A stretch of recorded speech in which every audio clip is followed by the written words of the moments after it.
¿Qué tal? Buenas tardes, bienvenidos a 8 Magazine. Son las 4:29 y aquí arranca nuestro programa de hoy. Les vamos a acompañar como todos los días hasta las 6 de la tarde. Empezamos a recuperar ya la rutina después de las fiestas navideñas en los contenidos de este programa que pueden seguir, ya lo saben, en directo aquí en la 8 Burgos, también en directo vía streaming en nuestra página web www.cyltv.es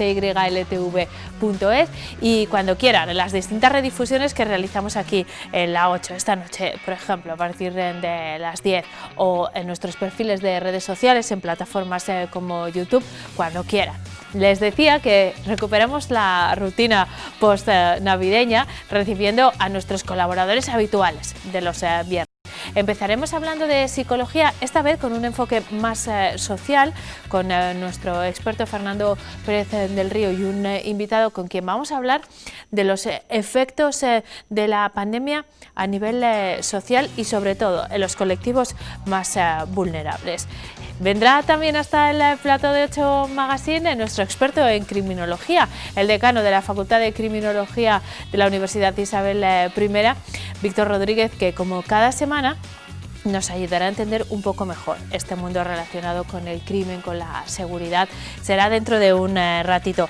Antes celebraremos los 20 años de la ONG Tierra Sin Mares. Además, hoy tenemos una historia muy triste que compartir con todos ustedes. Hoy es el día 8 de enero y hace 7 años que desapareció el joven de origen burgalés, su familia procede de Sedano, Borja Herrero, que, como les digo, desapareció en Colombia hace 7 años y no se han vuelto a tener noticias suyas. Cada 8 de enero, desde ese fatídico momento, se realizan concentraciones para recordar a Borja y para continuar con su búsqueda, con la recabación de pistas sobre cuál puede ser su paradero o qué pudo ocurrir aquel 8 de enero. Pero este año, a causa de la pandemia, no se puede realizar ninguna concentración, como se pueden imaginar, así que su familia quiere visibilizar esta ausencia en redes sociales y también lo va a hacer en nuestro programa. Vamos a estar muy pendientes de la previsión meteorológica, porque como nos avanzaba Daniel Angulo ayer, la borrasca Filomena nos va a dejar una nevada muy importante a partir de mañana y lo vamos a detallar en nuestra previsión del tiempo. Y además hablaremos de cultura en nuestra agenda semanal Fila 8 con Carla Martín y también con el estreno, porque hoy arranca la 22ª edición del Festival Escena Abierta. Nuestra compañera Leticia Gutiérrez ha estado con los actores en los momentos previos al estreno de la primera obra. Todo eso va a ocurrir desde ahora y hasta las 6. Comenzamos hablando de, no exactamente de psicología en esta ocasión, pero sí saludando a nuestro psicólogo de cabecera, Fernando Pérez del Río, que nos acompaña en el plato de 8 Magazine. ¿Cómo estás, Fernando? Bienvenido. Nos veíamos hace prácticamente una semana para hacer balance del año, sí, pero estábamos a distancia, ahora recuperamos la rutina. Vamos a hablar hoy de un tema muy sensible, igual porque los protagonistas son muy sensibles también. Decía al principio que queremos ver, analizar, reflexionar sobre la situación de los colectivos más vulnerables, sobre todo después de la pandemia, que una vez más afecta más cuanto a los más débiles al final, sí, ¿no, sin duda. Fernando? Para eso hemos invitado a Diego Peros, un amigo de Cáritas, que es una de mis organizaciones favoritas, que a mí siempre me hubiera gustado trabajar en Cáritas, ¿eh? Un día bueno, pues de momento le tenemos como colaboradora aquí. Diego, buenas tardes, bienvenido. Hola, buenas tardes, gracias. Diego además es el enlace, no sé si tú lo sabes, entre los medios de comunicación y Cáritas, así que nosotros le saludamos a menudo y nos ayuda mucho en nuestro trabajo. Diego, vosotros en Cáritas, a nivel nacional, pero también en Burgos, habéis realizado un estudio sobre el impacto que ha tenido la pandemia a nivel social, porque lo decimos muchas veces, la parte más grave de la pandemia es la sanitaria, y nosotros no abordamos ese tema justamente porque como es el más importante lo dejamos para los expertos, pero nos damos cuenta que hay otras facetas de la vida desde el punto de vista económico, social, también emocional, lo hemos abordado con Fernando, que están condicionados por el coronavirus.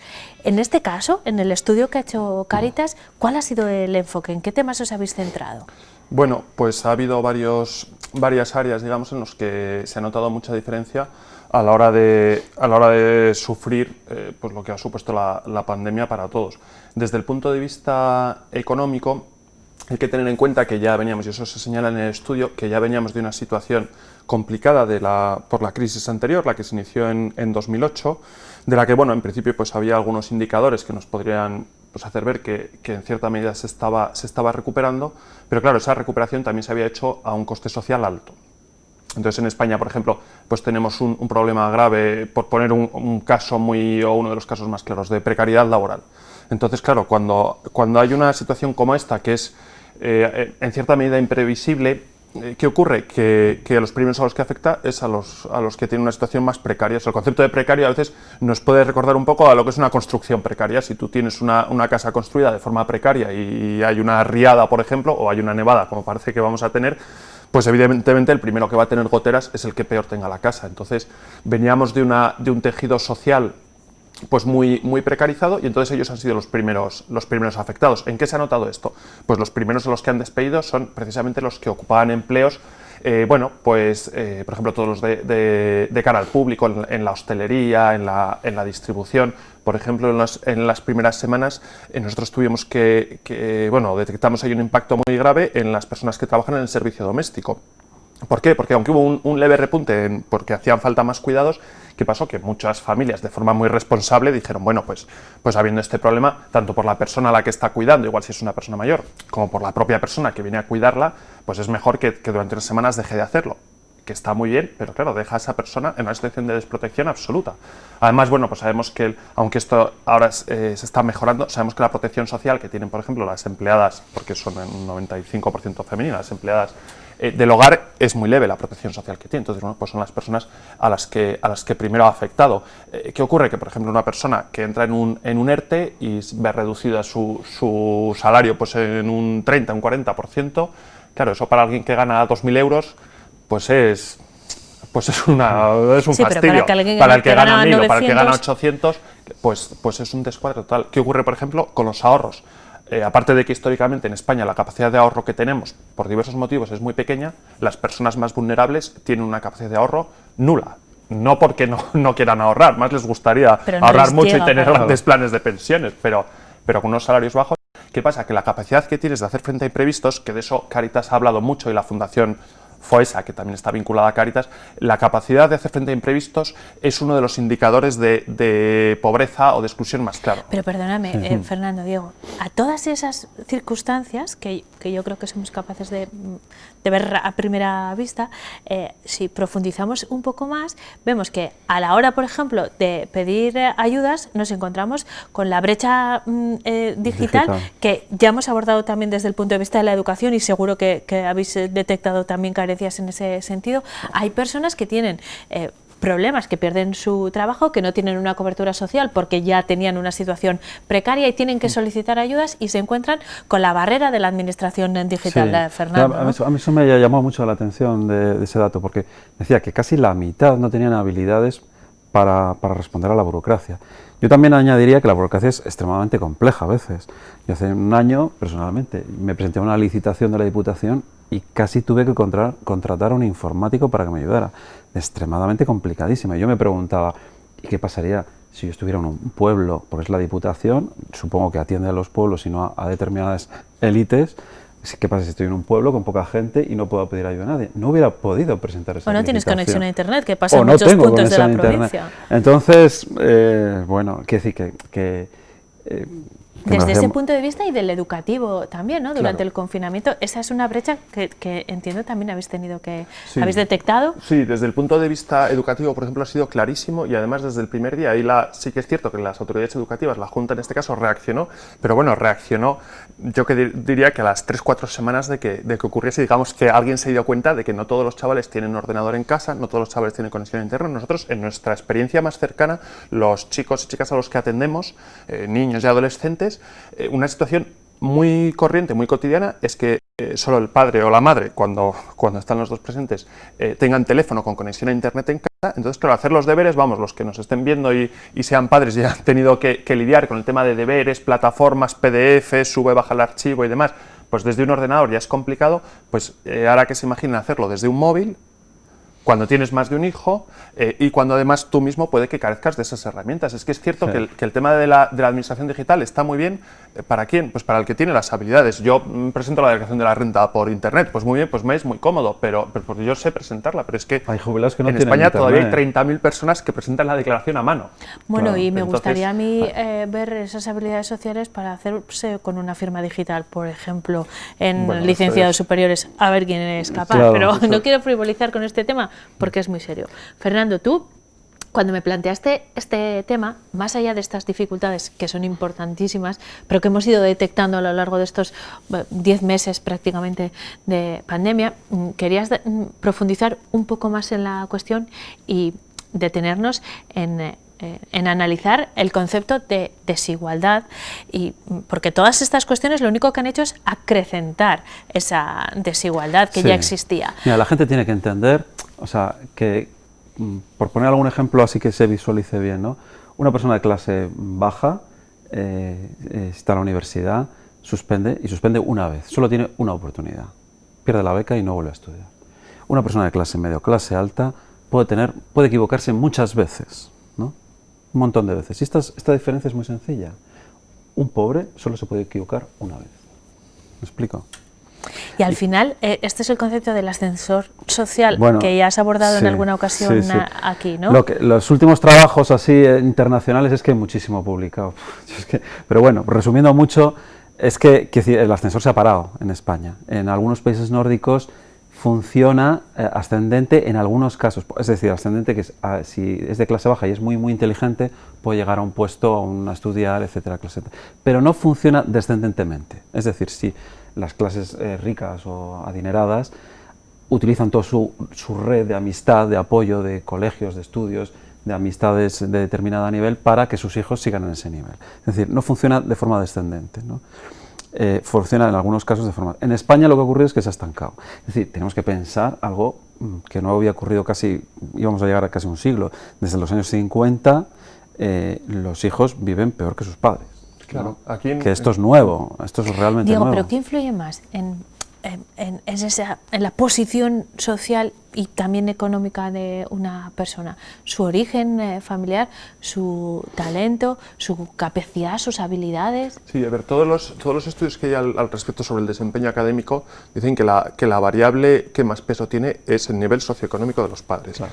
Un chaval de una familia, hablemos de clase media, si es que tenéis algún sentido este concepto, pero un chaval de una familia de clase media en un mal colegio, digamos, en un colegio pues que tenga malos resultados en selectividad, que esté, bueno, lo que se entiende, ¿no? Pues va a tener unos buenos resultados, y un chaval de un nivel socioeconómico mucho más bajo en un buen colegio va a tener malos resultados. Entonces, la familia... ¿Pero esto por qué ocurre? Claro, esto no es casual. ¿Por qué? Porque, bueno, esto está muy, muy estudiado, nos podríamos remontar hasta Bourdieu y en fin, pero vamos. Sí. ¿Por qué? Porque los padres transmiten también dentro de casa, por ejemplo, pues en una casa con un mayor nivel de estudios, hay más libros, hay más facilidades, pero luego también podemos ir a cosas muy básicas. Si un chaval, por ejemplo, cuando está en quinto, iba a decir en quinto de GB, yo soy joven, pero no tanto, en quinto de primaria, cuando tiene 10 años y los padres ven que tiene algún problema en clase y tal, ¿qué hacen?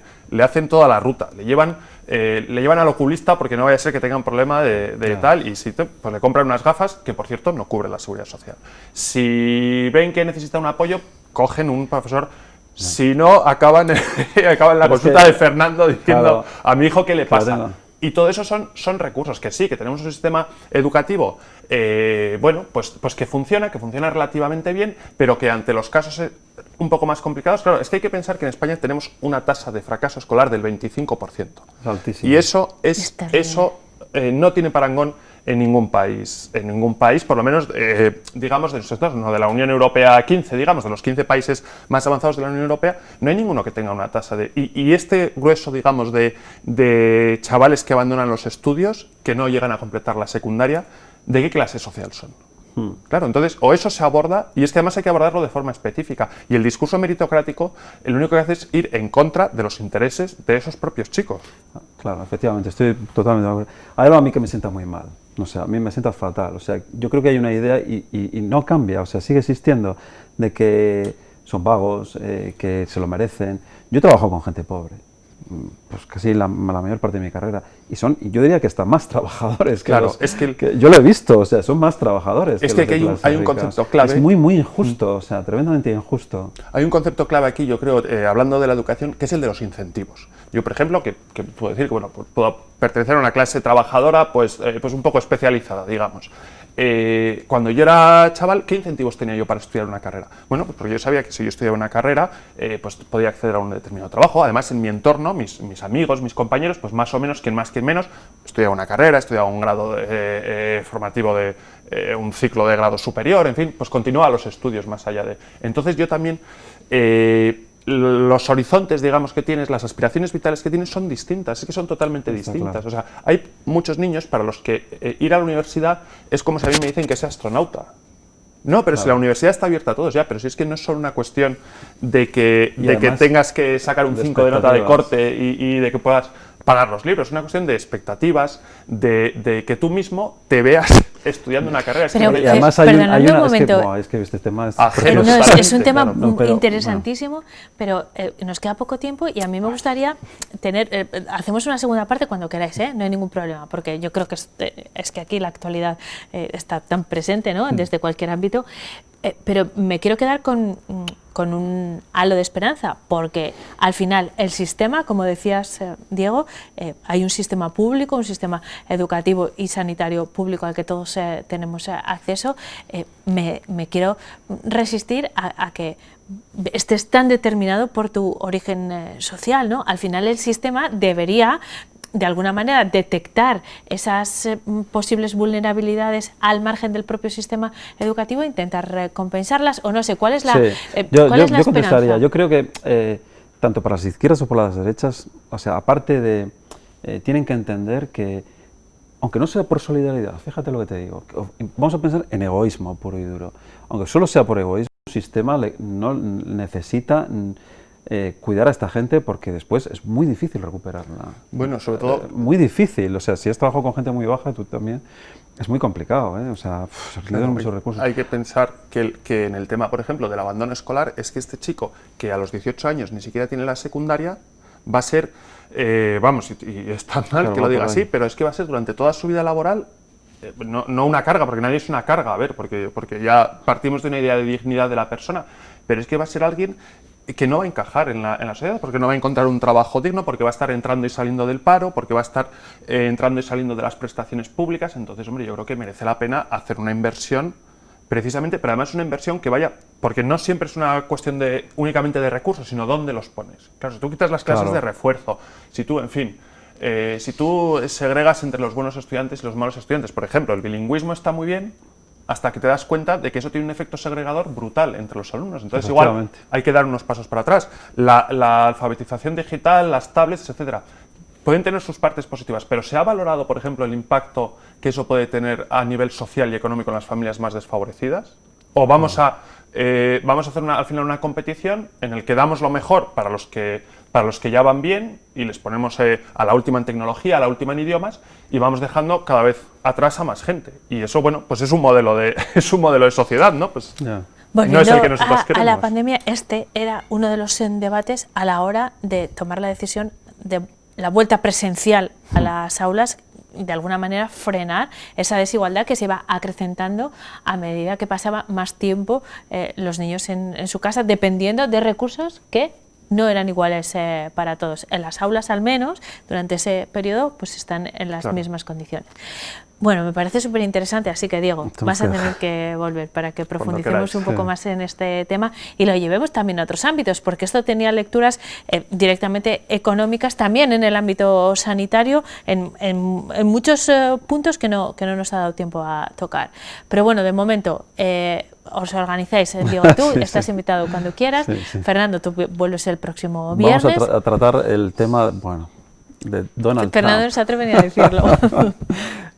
Vamos a dar una interpretación política desde la sociología al asalto del Capitolio, a ver si lo conseguimos. Vamos a intentar explicar qué fenómenos previos han ocurrido para que una institución tan sagrada para los propios norteamericanos haya sido tan vulnerable estos días, ¿no? Esa es la idea. La política de identidades. Eso es, pues de eso vamos a hablar.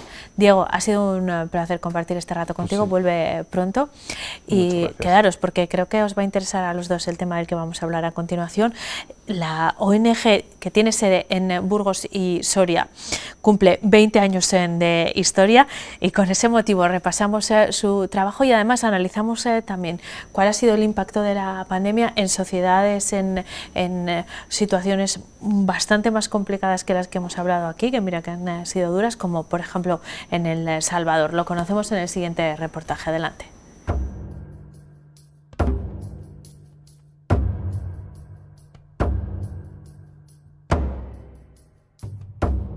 Estamos llegando del fondo de la tierra, estamos llegando del vientre de la noche. Estamos viviendo unos tiempos de emergencia sanitaria y de pandemia que hacen que cobre especial relevancia el trabajo que realizan las ONG. Hoy vamos a conocer a una que cumple además 20 años, como es Tierra Sin Males. Para ello me encuentro aquí con la presidenta, Ana Vicente, ¿qué tal? Hola, buenas. Y con su gerente, Raúl Maján, ¿cómo estáis? Hola, buenas tardes, muy bien. Bueno, año complicado, imagino. Sí, un poquito, la verdad. Un año difícil, la verdad, con esta pandemia. Actualmente la estamos viviendo muy fuerte en España, pero se ve acrecentada en los países donde menos recursos tienen. Bueno, para comenzar, haremos un repaso de cómo estáis trabajando en estos últimos tiempos. No son ya 20 años, pero primero que la gente conozca Tierra Sin Males, ¿no? ¿Qué es esta ONG y qué es los trabajos que realizáis, digamos, aquí? Pues Tierra Sin Males, bueno, como bien has dicho, este año hemos cumplido 20 años y también desafortunadamente no lo hemos podido celebrar por la pandemia. Y somos una entidad de cooperación internacional y nuestras acciones van dirigidas pues, a erradicar las desigualdades que existen en los países más vulnerables, fomentando mucho el empoderamiento de la mujer y un poquito pues, el trabajo para potenciar que las personas que tienen menos pues, tengan una poquita mejor calidad de vida. Lo enfocáis además, Raúl, a sectores muy concretos, agua, agricultura. Sí, así es. A ver, pensamos que al final la vulneración de los derechos humanos, las personas, estamos muy centrados en las personas y es lo que queremos remarcar. Y una persona que no tiene agua, que no le llega el agua a casa, o que tiene una mala alimentación, o que, por ejemplo, sus hijos e hijas no tienen una educación decente, pensamos que no tienen una vida digna para nada. Entonces todos nuestros proyectos van destinados a eso, a llevar agua potable y saneamiento a sus casas, también a darles, por ejemplo, pequeñas huertas donde ellas puedan cultivar alimentos sanos, saludables, de una manera sostenible y además también fomentamos eso, la educación, por ejemplo, la educación de las mujeres en El Salvador por medio de dándoles una autonomía económica para que puedan llevar a sus hijos e hijas a los coles. Sí, porque podríamos hablar de varios países en los que habéis trabajado o estáis trabajando, Brasil, Guinea, pero vamos a centrar en el día de hoy el trabajo que estáis realizando ahora con más potencia en El Salvador. Creo que son 55 las huertas que habéis instalado con ayuda de la Junta para ayudar a esas mujeres, a esas familias, ¿no?, a dar esa independencia económica. Sí, exactamente. Lo que se trata es un poquito, pues eso, de mejorar un poquito la calidad de vida y sobre todo en un país tan castigado con las guerras, las maras y la violencia que ha tenido, que muchas mujeres pues o son viudas o han perdido a sus hijos porque se los han llevado a las guerrillas. Entonces un poquito, pues eso, fomentar su independencia y sobre todo, como decía Raúl, fomentar esa educación, porque si no conocemos nuestros derechos jamás vamos a poder reivindicarlos. Entonces un poquito por ahí. Hay que tener en cuenta que en El Salvador es uno de los países más violentos del mundo, o sea, forma lo que se llama el Triángulo Norte con Guatemala y Honduras y se produce, para que la gente tenga constancia, pues eso, el año pasado, en 2018, perdón, 2.300 muertes en un país de 6 millones de habitantes, o sea, es una barbaridad. Lo que hacemos con estos proyectos es que al final la gente tenga una opción de vida, que no tenga que irse a las maras para poder sobrevivir.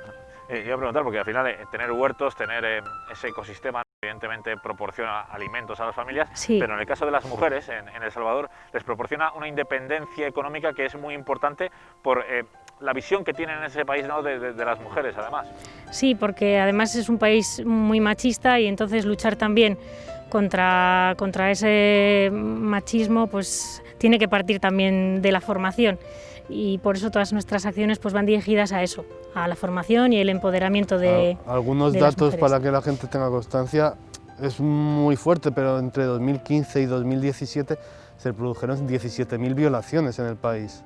O sea, al final es un país muy machista que castiga mucho a la mujer, y darle esa independencia, esa fuerza, que tenga un poco de dinero para pasar su día a día, pues las empodera mucho. Hace que, no, que dejen de ser mercancía para poder libremente vivir, Claro, y hacer que exactamente. sus familias vivan, ¿no? Claro. Que yo creo que es algo de lo más importante. O la que lo ha sufrido, pues aprender un poco a vivir con ello y a, pues eso, a sentirse fuerte y sobre todo pues a desvictimizar también, ¿no? Que ella no ha sido, o sea, que ella no ha sido la culpable, sino que es la víctima en todas estas violencias. Este es uno de tantos trabajos que realizáis, si no me equivoco sois 60 socios ahora mismo en la asociación, una asociación humilde, como le gusta decir a Raúl, una asociación de gente muy implicada. Sí. Los colaboradores imagino que lo doblan, son más de 100, más de 150.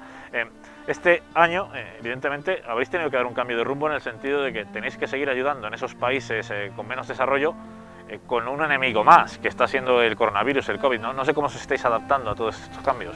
Claro, el problema del COVID, nuestros proyectos se centran mucho en el empoderamiento de la mujer. Lo que hacemos es darles formación y luego darles los recursos para que, por ejemplo, se monten sus huertos, sus pequeñas granjas de gallinas, gallineros. Pues bien, toda esa formación se ha parado. Ahora con el COVID intentamos seguir los protocolos que dan las agencias sanitarias, entonces no podemos practicarlas.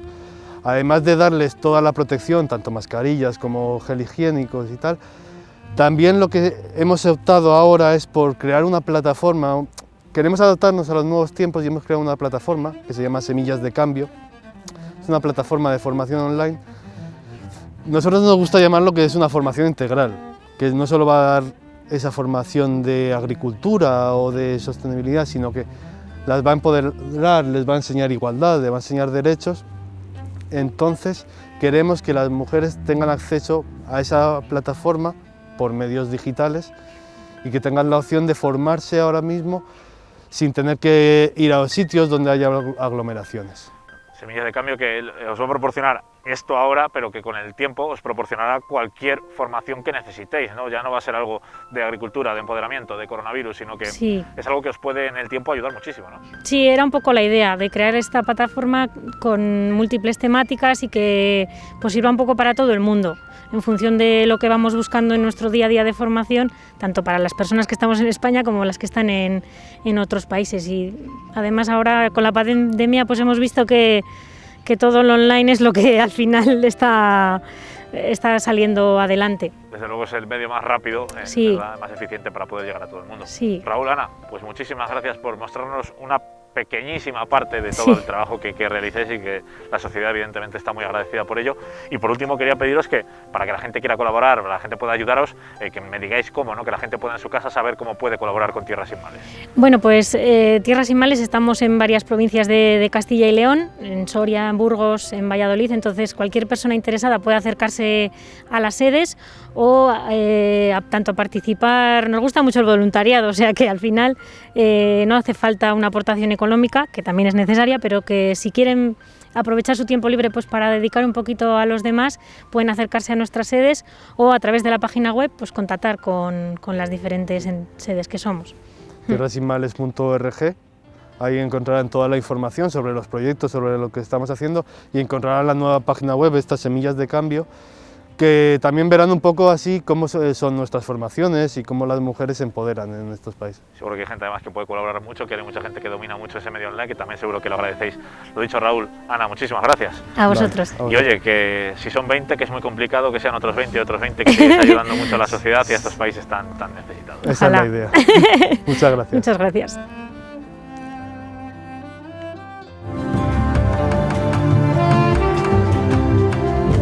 Queremos luchar.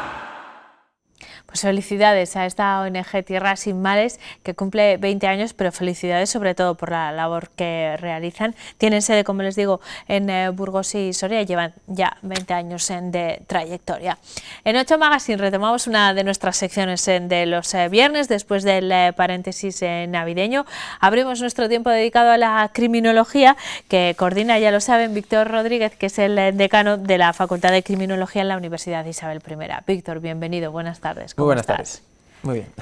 Hoy vamos a hacer un programa, yo creo, muy interesante, como todos los que hacemos, pero especialmente para vosotros, los criminólogos, en esta ocasión, porque vamos a desmontar mitos, Víctor. Sí, un poquito. Sí, se trata de discernir exactamente cuál es la labor tan importante que hace un criminólogo y sobre todo que está tan condicionada en la imagen general, ¿no?, que tiene el público en general de vuestro trabajo por las películas, las series y por ideas preconcebidas que, bueno, a veces tienen su origen fundado, pero en muchos casos no es así, Víctor. Sí. Muchas veces la idea o la imagen que se proyecta de un criminólogo está muy basada en ciencia ficción, en películas, en series, que en ocasiones sí que tienen un asesoramiento por detrás de gente que es criminóloga o que es experta en materia y asesoran muy bien.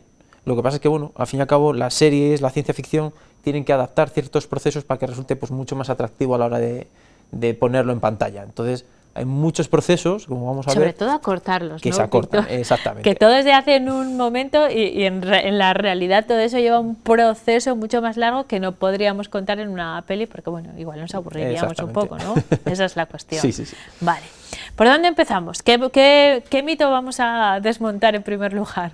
Pues en primer lugar, lo que es el proceso de la investigación de una escena de un crimen. ¿Vale? Cuando llega el criminólogo a la escena del crimen, ya está todo acotado, ya no ha entrado nadie, la policía sabe perfectamente por dónde tiene que pisar, por dónde no tiene que pisar, y eso realmente se hace, pero normalmente primero se llega a la escena del crimen, se asegura que en un perímetro muy amplio no entre nadie que no deba, y a partir de ahí llega el criminólogo o la unidad de policía científica, y es la que empieza poquito a poco, y empieza desde donde la puerta, digamos. Empieza a mirar al suelo, donde hay pruebas, donde no hay pruebas, a hacer fotografía a todo lo que pueda ser un posible indicio y a marcarlo, y a recoger todo, absolutamente todo. Y a partir de ahí empiezan a trabajar con cuadrículas o a base de una espiral, siempre y cuando un método que ayude a saber por dónde ya se ha pasado y que estemos seguros que esa zona que ya está investigada ya no hay ninguna prueba que nos vayamos a olvidar. No quiere decir que podamos pisar, pero bueno, por lo menos sabemos que no nos dejamos nada. Y aparte de la recogida de muestras de todo tipo, tengan relevancia o no, porque también hemos aprendido en esta sección que hay objetos o señales que aparentemente no son importantes y después pueden ayudar a resolver el crimen. Os apoyáis mucho en la fotografía, en las imágenes que captan exactamente cómo estaban las cosas y con las cosas me refiero a los objetos, a la distribución del espacio que reflejan, insisto, en cómo estaba la escena antes de que llegaseis vosotros, y sobre eso se trabaja mucho también. Sí, se trabaja mucho porque es muy importante saber en la posición exacta en la que está el objeto, el arma homicida, por ejemplo, para luego, a la hora de analizar y ver cómo han sido las posibles circunstancias que han acabado con ese asesinato, digamos, por ejemplo, si es posible que sea como pensamos que es. Quiere decir, hay muchas imágenes por internet que es un reto visual, en plan, una puerta cerrada, una persona con un disparo en la cabeza en el suelo, la pistola a 4 metros, bueno, y lo que te dicen es suicidio o asesinato. Básicamente es lo que nos basamos, decir, vale, pues si ha sido un suicidio, pues debería de estar de esta forma, Si ha sido un asesinato, puede que haya otro tipo de indicios.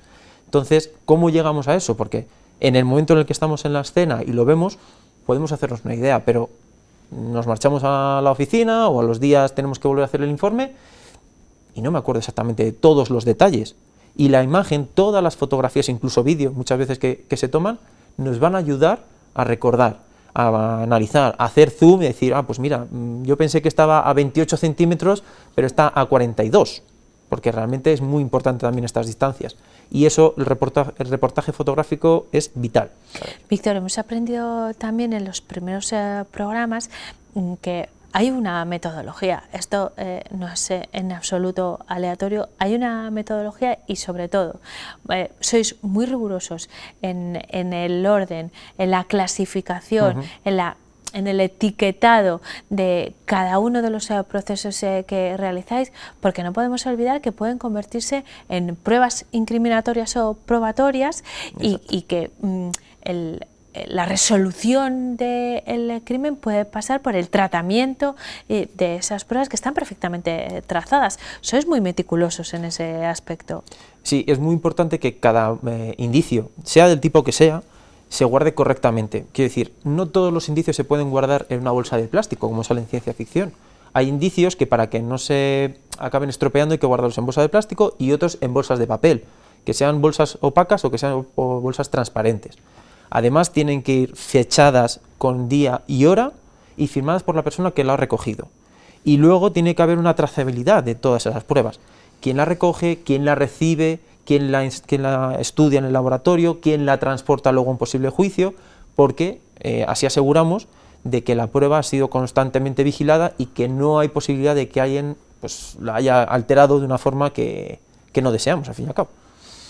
Bueno, esto respecto al lugar del crimen, por así decirlo, y a la importancia de la figura del criminólogo, porque en las pelis vemos un montón de gente ¿no? en esas escenas y bueno, llegan por un orden y ese orden es importante y salen también por un orden y se tratan las pruebas de una manera. Pero vamos, eso de que el policía se guarda en una bolsa algo que no han descubierto los criminólogos, no pasa. No. ¿A que no? No. Eso es ciencia ficción y normalmente en las escenas o en cualquier tipo de robo también, el criminólogo, la persona que está haciendo toda la inspección ocular es tan sumamente minucioso que cualquier cosa que haya quedado es que realmente tiene que quedarse porque no tiene ningún tipo de interés. Y nadie interfiere en el trabajo del otro, en este caso las fuerzas de seguridad tampoco interfieren en vuestro trabajo. Más mitos a desmontar. Otros mitos es la figura del criminólogo y lo beneficioso que es para la sociedad. Cualquier política criminal que se acabe implementando, al fin y al cabo, en muchas ocasiones tiene por detrás a un criminólogo y en otras muchas voy a permitirme decir que debería de tener a un criminólogo, que sea el que asesore a fuerzas y cuerpos de seguridad o ayuntamientos, concejalías, en cómo pueden prevenirlo. Otra cosa es que luego realmente se pueda hacer efectivo, porque muchas veces que la teoría es muy bonita y llevarlo a la práctica pues puede ser o muy complicado, pues porque requiere mucho tiempo, requiere muchos recursos personales o muchos recursos económicos, y eso es quizás la parte más compleja.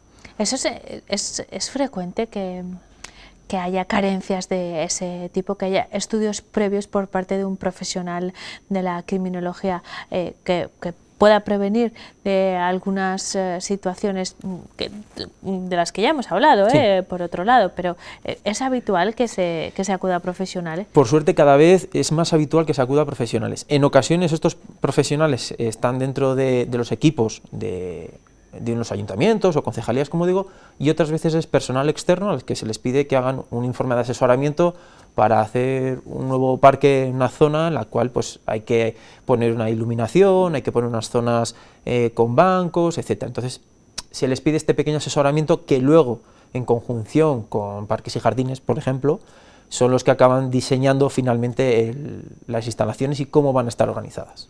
Esto nos abre también una puerta, Víctor, a la multitud de facetas que tiene un criminólogo. No solamente la investigación a pie de campo, podríamos decir, como acabas de decir, en la inspección ocular del lugar del crimen.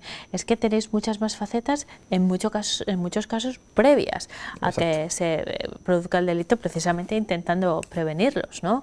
Es muy importante, y la criminología es sobre todo preventiva. Lo que intentamos siempre es poner medios para que no se llegue a cometer un delito, aunque muchas veces los delitos se acaban cometiendo a lo mejor por otra vía, pero no por la que nosotros hemos prevenido previamente, que es lo más importante. Entonces, vale, si yo esta vez ya la he prevenido, ya sé que por aquí no van a cometer este delito, lo han cometido por otro, pues voy a poner otras medidas que sean preventivas para este otro tipo. Entonces, es poco a poco ir diseñando cada vez mejores metodologías para evitar que finalmente pues acaben ocupando casas desocupadas o asaltando naves industriales que están abandonadas, etcétera.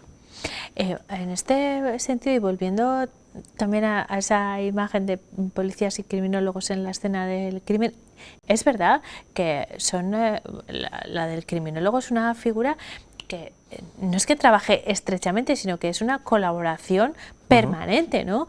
Cada uno se ocupa de una parte de este proceso, pero siempre en colaboración con las fuerzas y cuerpos de seguridad. Sí, siempre. Además, cada vez hay más fuerzas y cuerpos de seguridad que son criminólogos, o bien que son criminólogos previos y luego han accedido, o que están en fuerzas y cuerpos de seguridad y están estudiando o han egresado recientemente como criminólogos, y les complementa de forma que en ocasiones ellos mismos son capaces de hacer todo el procedimiento, y en otras ocasiones, como digo, pues requieren de los servicios de un personal externo experto en la materia, porque al fin y al cabo la criminología es una ciencia propia, pero que en muchas ocasiones pues se apoya en otras ciencias en las que puede ser necesario el punto de vista de un especialista en materiales de estructuras, para decir, oye, pues necesito extraer este ladrillo de esta pared sin que se deforme el ladrillo porque dentro hay una bala impactada y necesito, pues, oye, ¿cómo desmonto la pared o cómo consigo tirar el muro sin tener que tirar todo el muro, pero poder llevarme este ladrillo entero?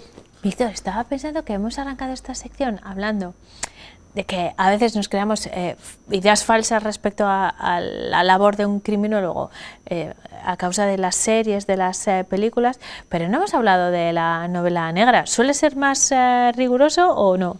En ocasiones la novela negra suele estar un poco mejor fundamentada en lo que es la realidad, porque al fin y al cabo es más fácil describir un proceso y que cada uno en nuestra cabeza nos lo imaginemos. O sea, hay procedimientos, por ejemplo, la extracción de una muestra de ADN, y saber que ese ADN hay que replicarlo y tal, que en un laboratorio puede llevar hasta 72 horas, en una novela negra nos lo narran, no nos dan fecha, no nos dan tiempo, nos dicen una cosa, otra, y en mi cabeza yo me imagino el tiempo. Sin embargo, en la ciencia ficción, en una serie, una película, en 2-3 minutos sacan la cadena de ADN y además saben específicamente el sospechoso. Realmente eso no llega a ser así del todo. Entonces, la novela negra está mucho mejor fundamentada en la realidad. Bueno, pero también colabora en los mitos, ¿eh? Sí. Pero no podemos olvidar tampoco que es ficción, claro, uno ya va predispuesto a saber esto es ficción y no realidad. Hemos hablado de la parte preventiva, hemos hablado de la colaboración. ¿Algún mito más que desmontar? Habría muchos, no sé si quieres destacar alguno o nos volvemos a ver el próximo viernes. Yo creo que es que hay tantos que podríamos estar muchos días y cada día nos podríamos centrar en 2 o 3 tipos. Entonces, bueno, pues poco a poco vamos a ir viendo cómo hay mitos y cosas que vamos viendo en nuestro día a día y que realmente son, bueno, fundamentadas ligeramente en la criminología, pero que realmente no son del todo así. Muy bien. Lo que sí les vamos a decir a nuestros espectadores, Víctor, es que cuando disfruten de una serie, bueno, se lo crean hasta cierto punto, exactamente, que no dejemos de ser conscientes que es una serie o es ciencia ficción, al fin y al cabo. Estupendo. Pues te esperamos el próximo viernes para, no sé si desmontar más mitos o profundizar en otros aspectos relacionados con la criminología, pero muchísimas gracias, ha sido un placer como siempre. Nos vemos el viernes, ¿de acuerdo? Gracias a vosotros. Hasta entonces, y a ustedes les vamos a ver también enseguida, justo después de esta pausa para la publicidad. A la vuelta, este tema a lo mejor le interesa también a Víctor, igual que a todos ustedes. Vamos a recordar la desaparición de un joven de origen burgalés hace 7 años en Colombia, sin ninguna pista, Víctor. En este caso los criminólogos lo tendrían complicado, pero le recordamos hoy porque hace justamente hoy 7 años que se produjo esa desaparición. Así que se lo contamos después de la publicidad. Hasta ahora.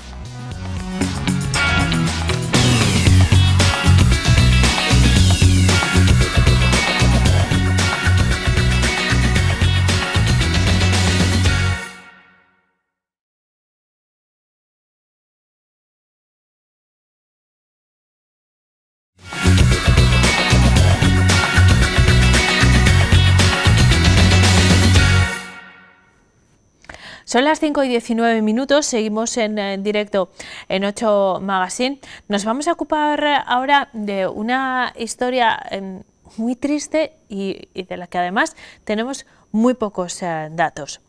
Borja Lázaro Herrero desapareció el 8 de enero de 2014 en el Cabo de la Vela, en la Guajira, en Colombia.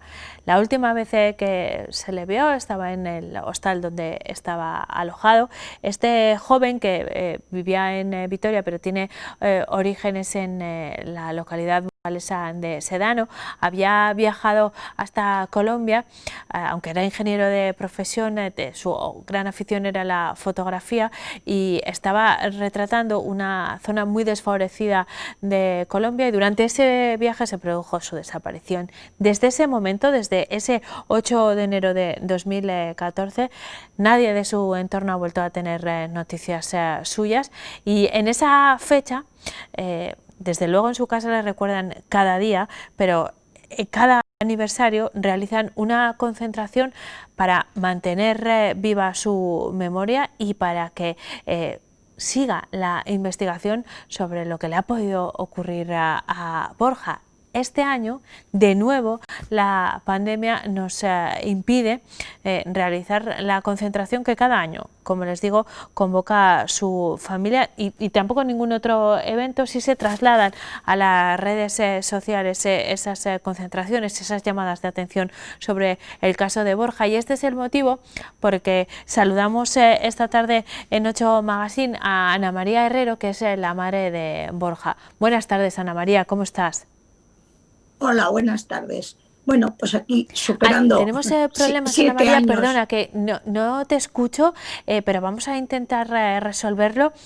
Les contaba, les recuerdo mientras tanto a nuestros espectadores que este es un caso que continúa abierto. Solo han pasado 7 años, un tiempo que desde luego para sus familiares es muy largo, pero que mantiene abierta la investigación con pocas noticias, la verdad. Ana María, te preguntaba en primer lugar, ¿cómo estás?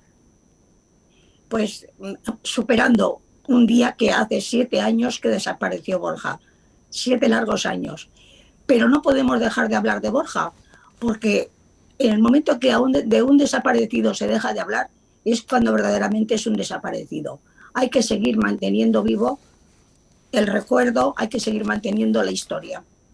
Vosotros lo hacéis en redes sociales y durante todos los días del año, por supuesto, también con diferentes actos que se han realizado en otras ocasiones. Recordábamos esta mañana cuando te saludaba una exposición con sus fotografías que se realizó en Sedano, pero particularmente hoy, el 8 de enero, es una fecha señalada para vosotros y en la que acostumbrabais a realizar una concentración para mantener vivo el recuerdo de Borja y que se mantenga la investigación sobre su caso. ¿Este año no lo podéis hacer? No, mira, este año por la pandemia pues hemos pensado que no era procedente hacer nada que fuese presencial. Además, también otros años sus amigos hacían conciertos, y este año es imposible hacer esas cosas. Entonces nos hemos volcado en que la difusión sea al máximo por las redes sociales, que es muy importante, que fíjate cómo funcionan hoy en día, y los medios de comunicación, que también sois importantes y también nos agradecemos la difusión.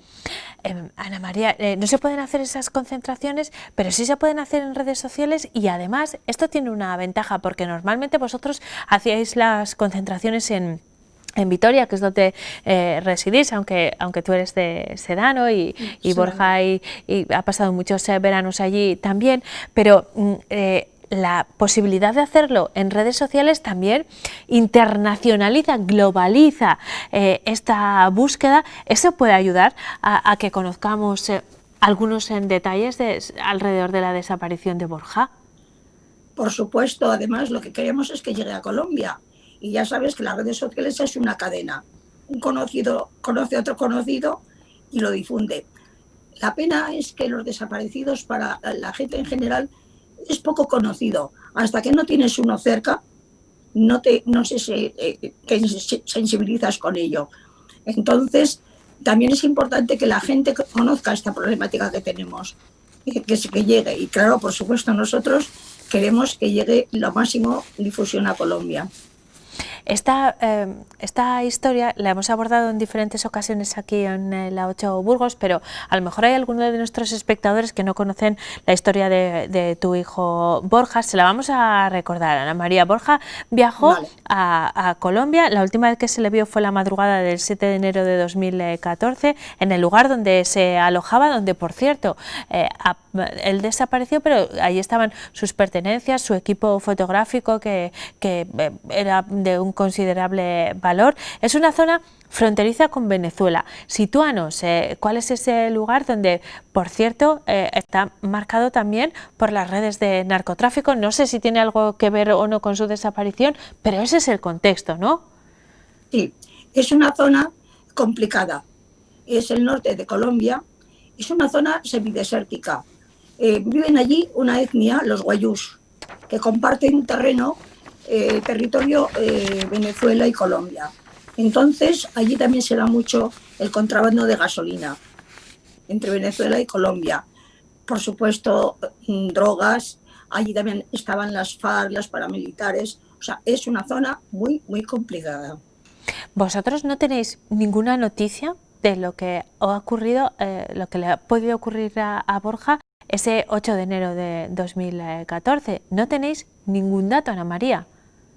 No, mira, él había estado previamente en diciembre haciendo las fotografías, que era cuando estaban haciendo los guayús la ceremonia de la fiesta de los huesos, y porque él, mira, según estaba haciendo esas fotografías, estaba pensando seguro en la exposición que iba a hacer con ellas, exposiciones que hemos hecho en Vitoria y en Sedano, como tú has dicho antes, y volvió a pasar las Navidades a Bogotá con unos amigos. Pero después de Navidades se puso conmigo la última vez en contacto desde Santa Marta diciendo que volvía al Cabo de la Vela, a La Guajira, para llevarles a los guayús las fotografías impresas para agradecerles que le hubiesen dejado hacer el reportaje. Y esa noche desapareció. Nosotros tardamos en poner la denuncia porque precisamente ese día 6 de enero nos dijo, me pongo en contacto ahora porque es posible que no tenga contacto, porque allí en La Guajira era complicado. Tenían generadores eléctricos, no había luz eléctrica, o sea, allí no hay nada para seguir un rastreo de un teléfono, no hay nada, ¿no? Pero cuando vimos que se largaba demasiado, pusimos la denuncia, y cuando llegó la denuncia allí al Cabo de la Vela se encontraron con que tenían la taquilla sus pertenencias. Ana María. Las fotografías sí que las entregó a los guayús, ¿eh? Sí. Que era el propósito de su viaje de vuelta. Ana María, vosotros decías hace un momento que no nos podemos hacer idea de cómo os sentís, cuál es el proceso de vivir la desaparición de un ser querido hasta que uno no lo siente. ¿Habéis tenido apoyo suficiente por parte de las instituciones españolas que espero estén investigando este caso, pero también colombianas, incluso venezolanas? ¿Habéis tenido ese apoyo? Mira, nosotros cuando pusimos la denuncia la pusimos aquí en Vitoria, en la policía vasca, ¿no? En la Archancha.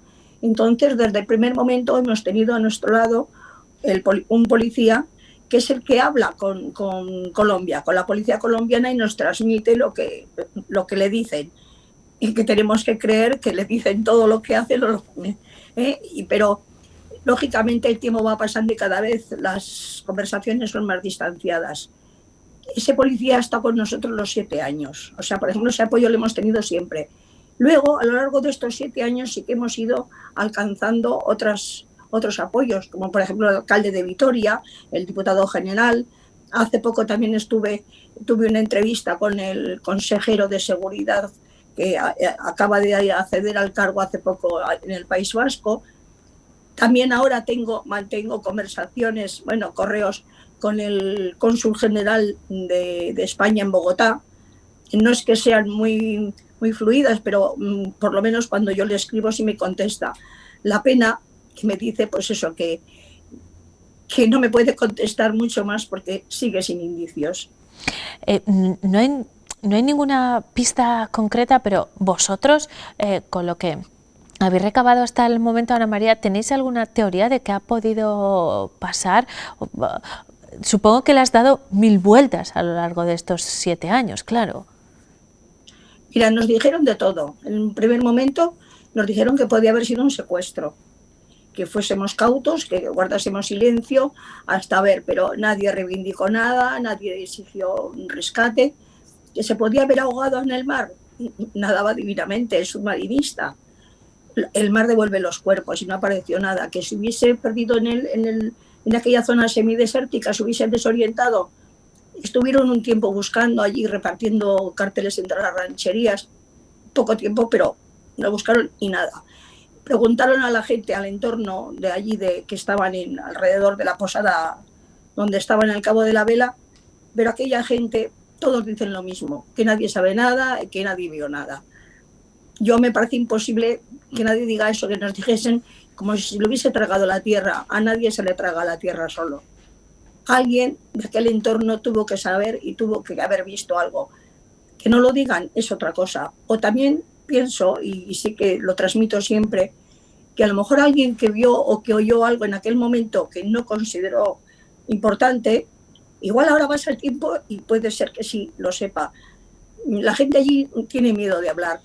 Bueno, pues lo puede hacer de manera anónima, a una emisora de radio, a una televisión, a un periódico. No hace falta que vaya la policía, pero por lo menos para saber y avanzar en la investigación.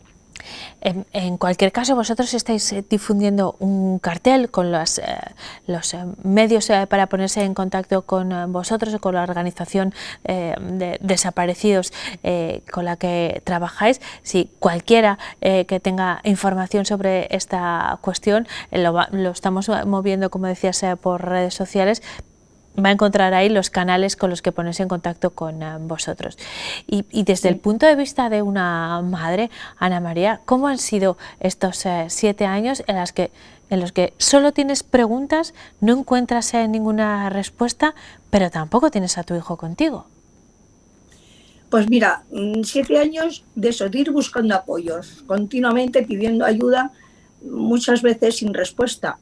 Pero movernos, mira, yo he estado en Bruselas, en el Parlamento Europeo, yo he estado con el rey Felipe VI, yo he estado en el Parlamento Vasco, o sea, estoy dentro de la fundación de quién sabe dónde global de Paco Lobatón, que es el cartel que han emitido.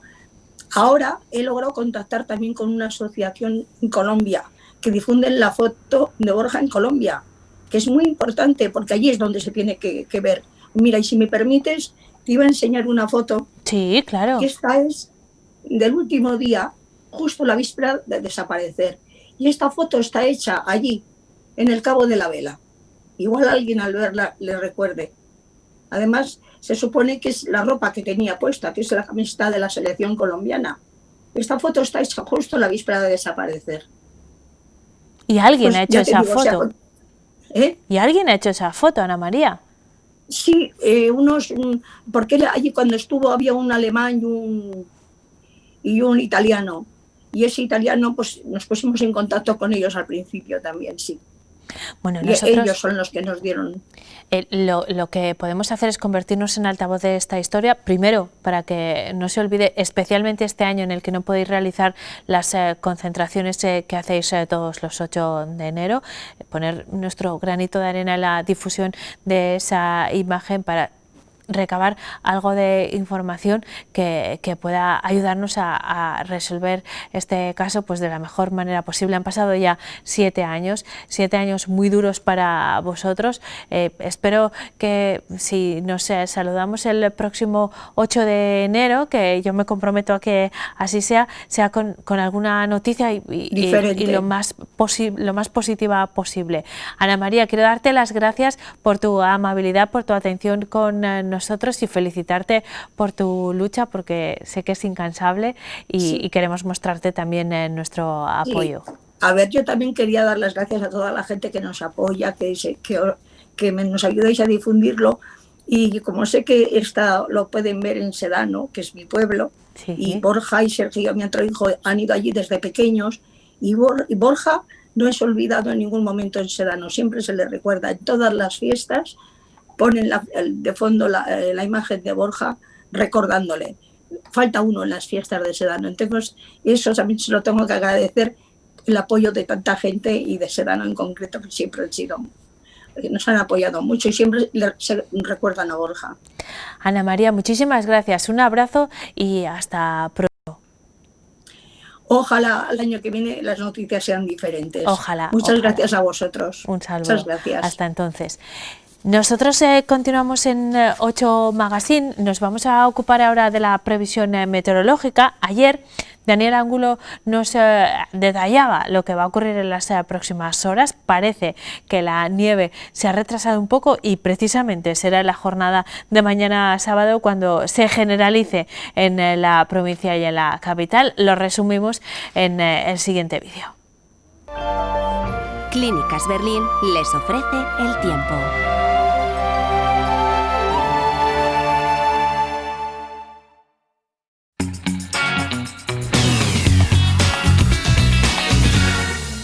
Continúa la nieve, como vemos en el norte de la provincia. En Medina de Pomar, como nos muestra su webcam, la nieve y el hielo hoy han llegado a tener hasta 6 bajo cero.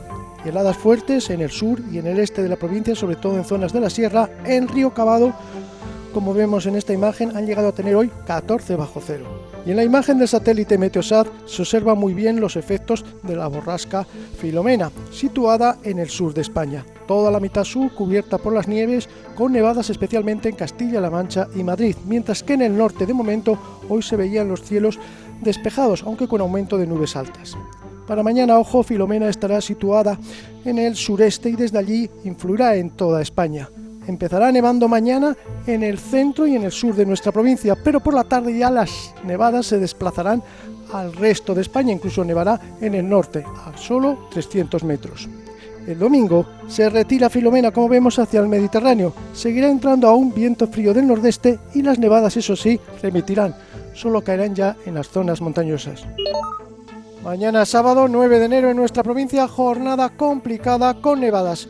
Por la mañana en el sur y por la tarde ya en el norte. Aquí nevará a tan solo 300 metros. Únicamente el Valle de Mena se librará de las nevadas. Allí lo que caiga será aguanieve. En el resto, nevadas, especialmente por la tarde, y temperaturas muy bajas que apenas van a superar 1 o 2 grados, con mínimas de 2-3 bajo cero. También por la Bureba y por el este, nevadas, especialmente en torno al mediodía y por la tarde, temperaturas muy bajas, mínimas de 4 bajo cero, máximas que apenas pasarán de los 0 grados. Por el centro y el oeste también cielos cubiertos con nevadas. Bien es verdad que por el oeste y por el suroeste las nevadas van a ser débiles y poco importantes. En la capital se pueden acumular hasta 10 centímetros de nieve. Temperaturas muy bajas, bajo cero en la capital, 1 bajo cero de máxima y 4 de mínima, 4 bajo cero se entiende. En el sur empezará nevando ya desde primeras horas de la mañana, los cielos estarán nubosos, temperaturas también bajas, apenas pasarán en el Lerma de 1 bajo cero la máxima y la mínima de 3 bajo cero. Y en Aranda también nevadas, especialmente de madrugada y a primeras horas de la mañana, aunque aquí serán más débiles. En la sierra también nevadas importantes, espesores de hasta 15 centímetros y temperaturas muy bajas. Mañana en Burgos capital, jornada complicada, irán llegando nevadas según avance el día y las más intensas se esperan por la tarde. Estaremos bajo cero todo el día. Ya el domingo reemitirán las nevadas, aunque continuará el frío, y el lunes parece que empezarán a subir un poco las temperaturas, aunque habrá heladas fuertes por la noche, igual que en días siguientes. Pues ya lo han visto, mañana se generalizan las nevadas, temperaturas muy frías también. La verdad es que los termómetros no van a subir mucho durante el fin de semana. Seguimos en 8 Magazine tras la pausa. Vamos a hablarles del estreno de la 22ª edición del Festival de Escena Abierta y demás cuestiones relacionadas con la cultura. Hasta ahora.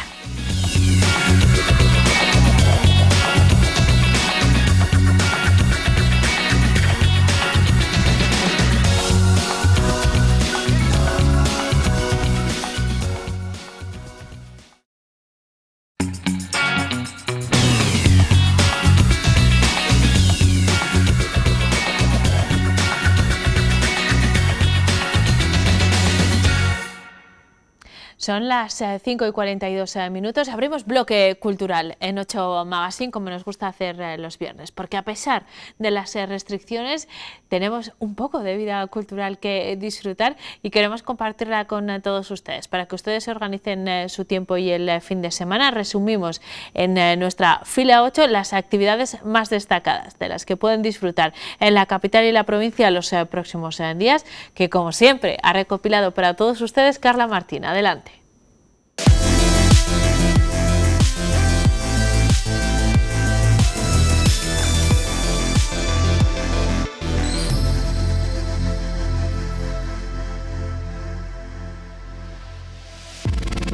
Empezamos la Semana Cultural de Fila 8 presentándoles el Festival Escena Abierta, que ha programado 6 montajes para las 2 próximas semanas. Fake será la encargada de levantar el telón para revelar una imagen de nuestro mundo al ser escrutado desde la óptica de los videojuegos a través de una obra que cabalga entre el teatro político, documental y la performance multimedia.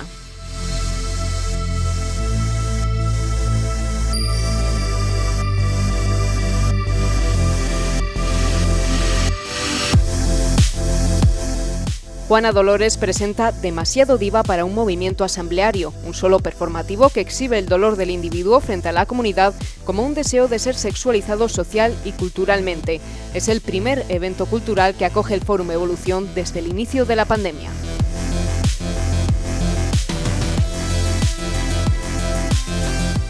Bestia es la palabra clave de la siguiente representación de escena abierta, la bestia política, económica y social. Esta obra combina teatro, danza y audiovisual para hablar de cómo nos afecta el sistema y cómo nos relacionamos con él. La última propuesta de este festival, en esta Semana Cultural de Fila 8, es Pequeño, una divertida obra en la que 3 personas extrañas parecen preparar algo parecido a pequeños espectáculos musicales muy absurdos. En ella los actores juegan a inventarse canciones, convertirse en cualquier cosa y adivinar lo que el otro está pensando. Teatro Mutis nos presenta a Valentina en la Casa de Cultura de Gamonal, una niña traviesa y decidida que no soporta que le digan que no puede hacer algo por el hecho de ser una chica.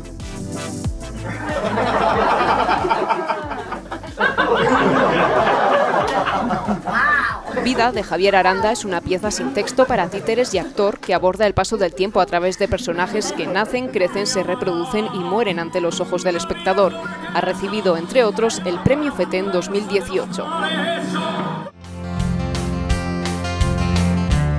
Acabo de merendar, ya la como luego. Blancanieves 21 comienza en un set de fotografía, un marco en el que el espectador se verá reflejado como la madrastra en el espejo.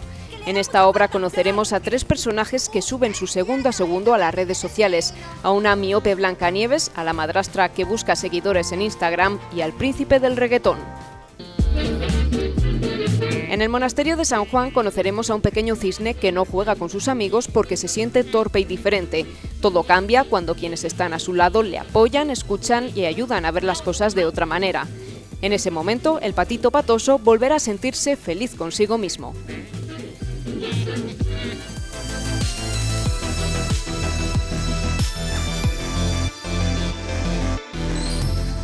En el Consulado del Mar podemos visitar la crónica gráfica de Diario de Burgos, un repaso por las imágenes más relevantes del 2020, protagonizado por esos difíciles y también emocionantes momentos que nos ha dejado esta dichosa pandemia.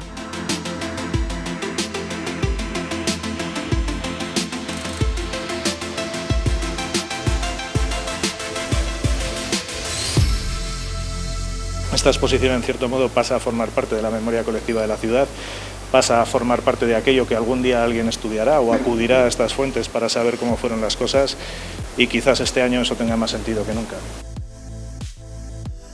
El fotógrafo burgalés Igor Gonzalo expone hasta el día 21 30 fotografías en el Centro Penitenciario de Burgos. Este proyecto nació hace casi 15 años y ya ha rendido homenaje a ciudades como Nueva York, Londres o Marruecos. En esta edición nos muestra el París más urbano, lejos de la ciudad romántica que conocemos.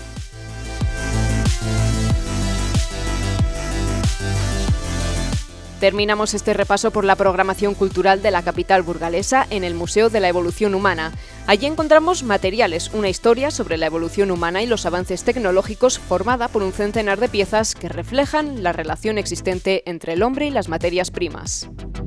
La primera herramienta fue la mano, pero luego empezaron a fabricarse herramientas a partir de objetos naturales modificados para trabajar otros materiales y así proveerse pues, de contenedores, de un techo, del fuego.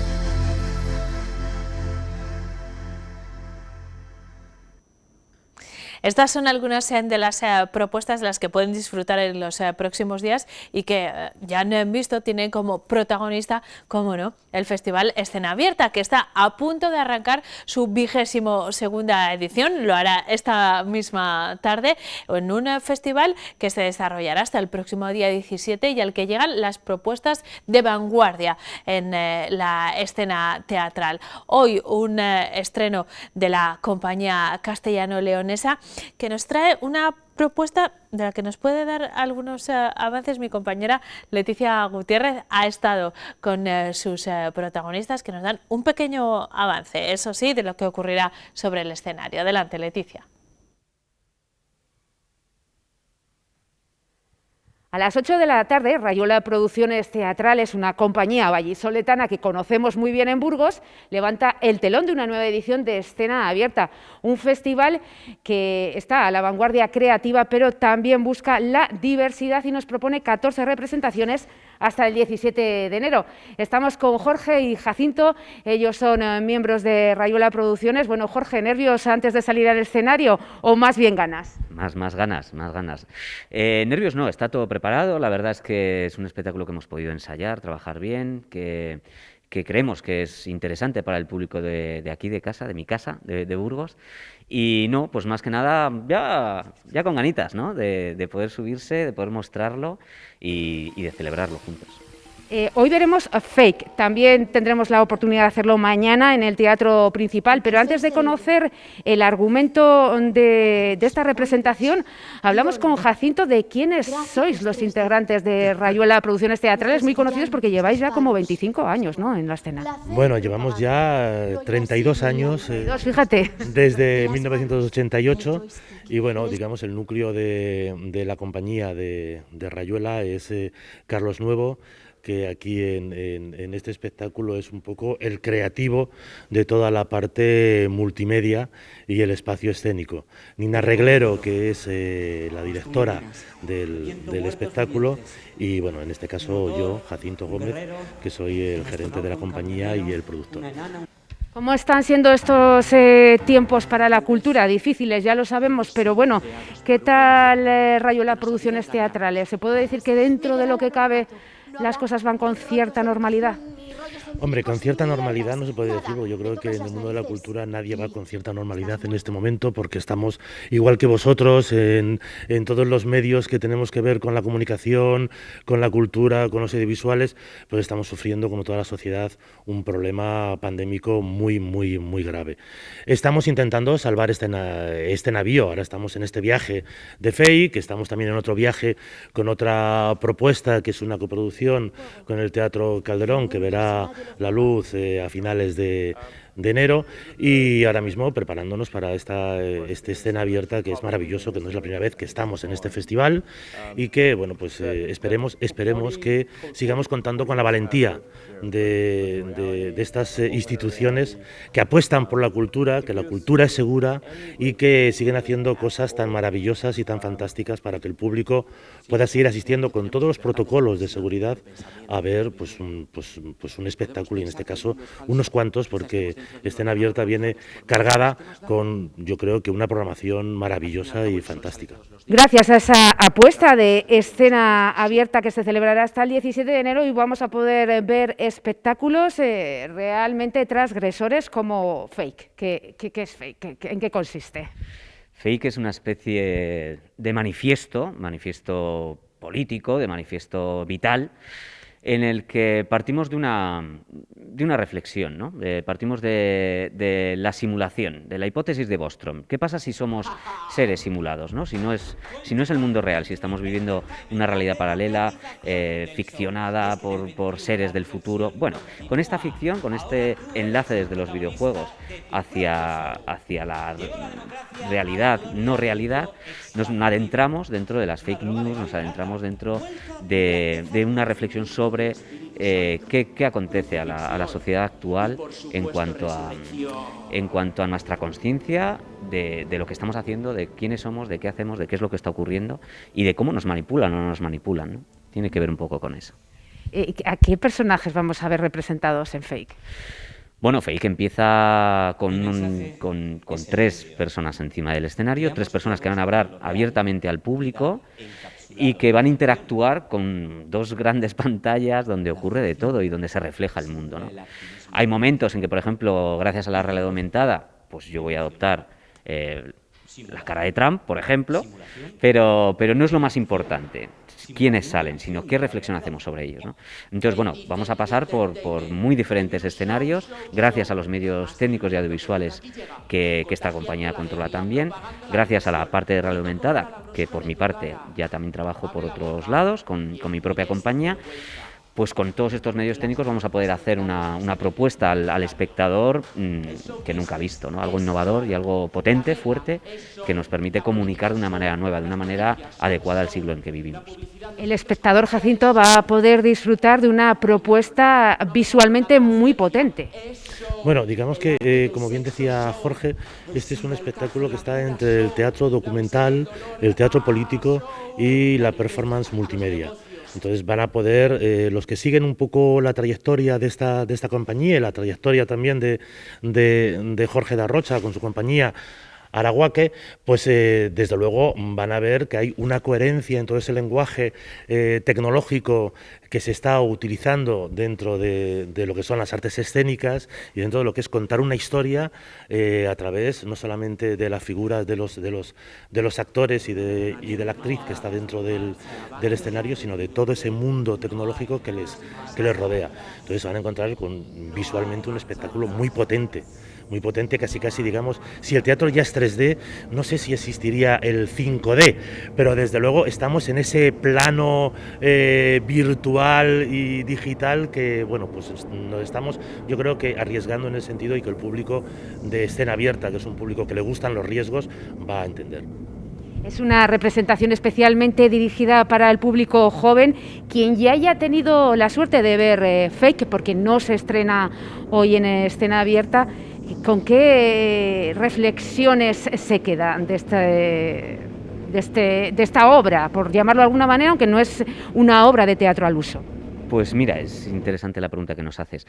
Cuando lo estrenamos en Valladolid, en el TAC, era muy interesante ver la cara de los espectadores al acabar, bueno, toda su reacción durante el espectáculo, pero sobre todo esa cara al acabar y esas reacciones que luego nos transmitían de reflexión, ¿no? De decir, jolín, yo todo esto no lo había visto desde este punto de vista y no me estaba dando cuenta de tantas cosas. Entonces, yo creo que es un viaje pseudo emocional, intelectual, que mantiene al espectador en un punto muy alto durante toda la obra y que permite después de la obra mucha conversación y mucho replanteamiento de cosas de la vida. Bueno, pues nos quedamos con estas ideas que nos han dado Jorge y Jacinto, actor y productor, y realmente creemos que va a merecer muchísimo la pena lo que vamos a poder ver en el Teatro Principal a las 8 de la tarde. ¿Y mañana a qué hora, Jacinto? A las 8 de la tarde también. También a la misma hora. Bueno, pues agradecemos a los chicos de Rayuela Producciones Teatrales, que vaya muy bien. Muchas gracias y gracias por lo de chico. Vamos, me has tirado un piropo impresionante. Hombre, jóvenes sois, ¿eh? Bueno, sí, la edad es de espíritu, más que físico. Pues muchísimas gracias, chicos. Suerte. Muchas gracias, Leticia. Gracias. Eneca, así se va a inaugurar en unas horas una nueva edición de Escena Abierta.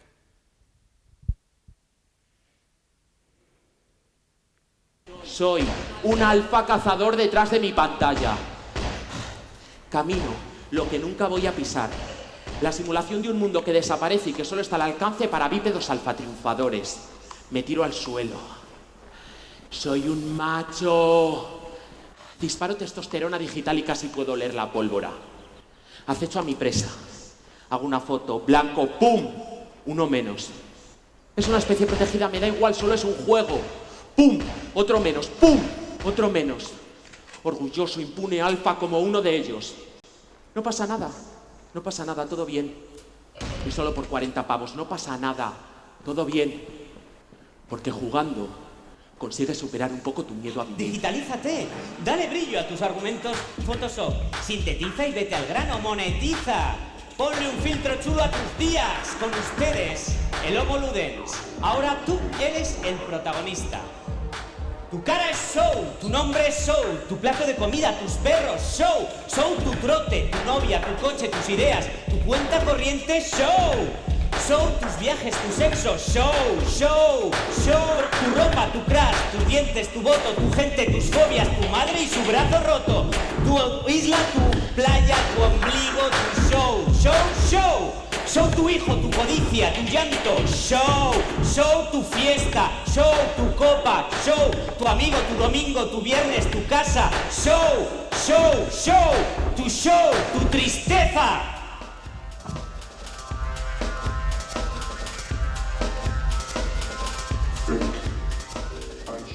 Pues esta es la primera propuesta del Festival Escena Abierta, que arranca hoy mismo a las 8 de la tarde y que se va a desarrollar hasta el próximo día 17.